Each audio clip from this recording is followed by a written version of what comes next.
chatting with Andrew Weiss, the bass player, and he said he was doing a band named Mighty Joe Young, produced it, and he said they had to change their name.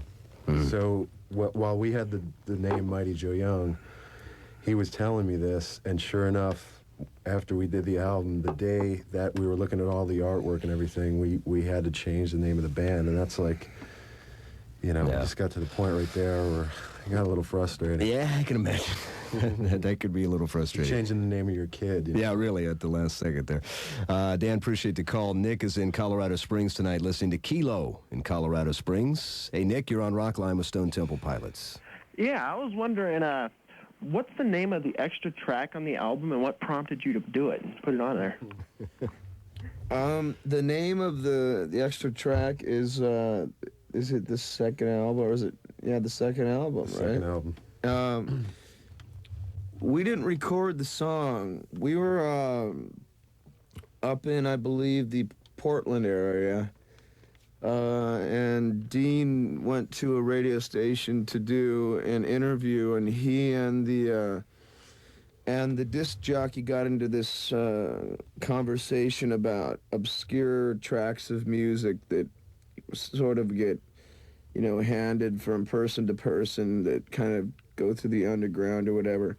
And he played this album from this guy by the name of Richard Peterson, who has this bizarre fixation with Johnny Mathis. And when Dean got a copy of the tape, he played it for the rest of the band, and we found it quite amusing. So it was so appropriate. Yeah, but by the time we were in Atlanta making the record, I don't remember whose idea it was, but it just seemed like a fun thing to do, just sort of put it out at the end. Now, so that's not Stone Temple Pilots? That is Richard Peterson? Some guy named Richard Peterson. I don't know. I think he panhandles money to make enough to make enough dough to finance his own records, and has his wife take a Polaroid of him. And he puts that on the cover of his album. That's great. For those of you, if you haven't gotten the record yet, or if you haven't let it track all the way through, after the last song, Kitchenware and Candy Bars, at the end of that, if you wait a few seconds, there is this bonus track, shall we say, that's quite good. Let's go back to core once again. This is Creep, Stone Temple Pilots on Rockline.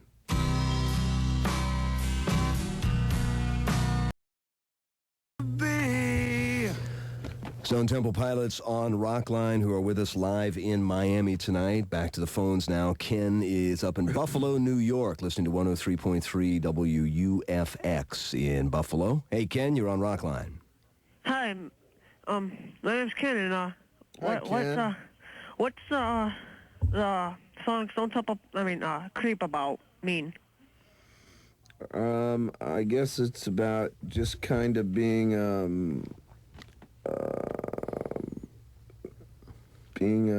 a loser, I suppose. In a word? I don't know. I mean, I'm sure you grow up in your neighborhood, whatever, and you got a neighborhood bully, whatever, throws rocks at you when you're doing your paper route or whatever, Whatever the situation is, I'm sure everybody kind of has identified with the situation, and it's just sort of about that kind of thing. That kind of guy. Ken, thanks for the call. Katie is in North Kingston, Rhode Island. She's listening to 94 HJY in Providence. Katie? Hi. I was wondering if the band would ever consider going on the Lollapalooza tour. See, the Lollapalooza tour, in my mind, is kind of like going on a tour sponsored by Miller Beer or something. I think that originally the idea was a very good one, and I think Perry Farrell is a very creative person and has thought of a lot of, amazing visual and and sonic ways to make it interesting, you know, at a certain point. But now it seems like the people that really are in control of putting it together have a lot more on their minds with things dealing with ducats, and that, I mean, money, and so it's become like a real sort of corporate thing, and basically we didn't get asked. But if they were to offer us, you know, $72 million, You might reconsider. Listen, be sure to send your postcards in for your chance to win one of our 1994 Rockline AT&T calendars. It's signed by the guests that appear on the show during the month of June. And to be eligible to get one, put your name, address, and the station you're listening to right now on a postcard and mail it to 1994 Rockline Calendar, P.O. Box 4383, Hollywood, California 90078, and it won't cost you a thing. The 94 Rockline Calendars are brought to you by AT&T. We help put your world within reach.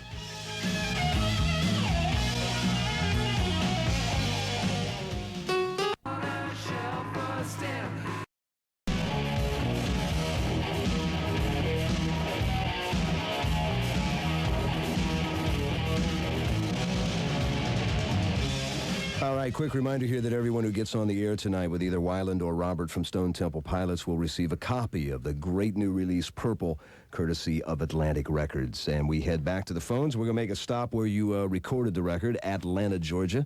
Adam is listening to 96 Rock in Atlanta. Adam, you're on with Stone Temple Pilots. Hey, guys. Hey, what's up? I was wanting to know what's up with the Prince references in the new album. You guys changed the name from Purple to a symbol, and it came out on Prince's birthday. I just want to know what was up with that. I'll tell you what, man. You know, the spirit of Prince is goes beyond us transcendentally. We live, we breathe. You know, his spirit emits, you know, itself into our bodies and into our armpits. No, I don't. Tell you the truth, I really don't know what Prince's birthday is. Well, whatever the release date of the album was, I guess, according to Adam here anyway, is what. Now you did. There were parts of the record that were recorded at Paisley Park. Am I correct? Just Loungefly. Loungefly. Oh, Loungefly was the Yeah, we were on tour with the Butthole Surfers last summer, and we started working on the song, and we were screwing around the tour bus with Paul Leary, the Butthole Surfers guitar player. So the four of us in the band and Paul Leary went into the studio at Prince's Paisley Park studio and made the record, but we had no idea we had no idea what we were going to call the album until 2 days before it was released practically, and really the only reason why it even had a name was the music, the feel of the album just sort of had that feeling to it, you know what I mean? And any connection with Prince is purely coincidental at this point then. Or what used to be known as Prince, which is the way he's referred to now. Now he's Victor. It's Victor now. Rick is in Chicago listening to 103.5 The Blaze in Chicago, Illinois. Hey, Rick. Hey, what's up? What's happening? Hey, Weiland, what's up, Robert? Hey there. I'd like to give you guys a big what's up from all your fans here in Chicago. Thanks, man. And I got a question for you. Who you guys going to be touring with when you go on tour? Good question. Good question. We're going to start out with Red Cross and the Meat Puppets, and actually halfway through it'll be switching to Jawbox and the Meat Puppets. It's a good opportunity for us. I mean, we're a band. We've been playing together for a lot of years, you know. But we were fortunate enough to, I suppose, you know, get to a certain level where we can control, you know, aspects of what our tour is, how our tour is going to work, and the people that we want to play with. So it's a beautiful thing to be able to bring out bands that have influenced us and been inspirational to us.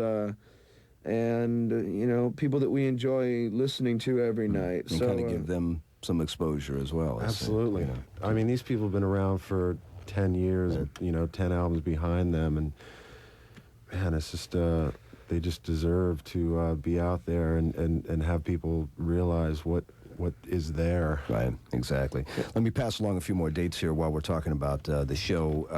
Oklahoma City is where you can catch the band.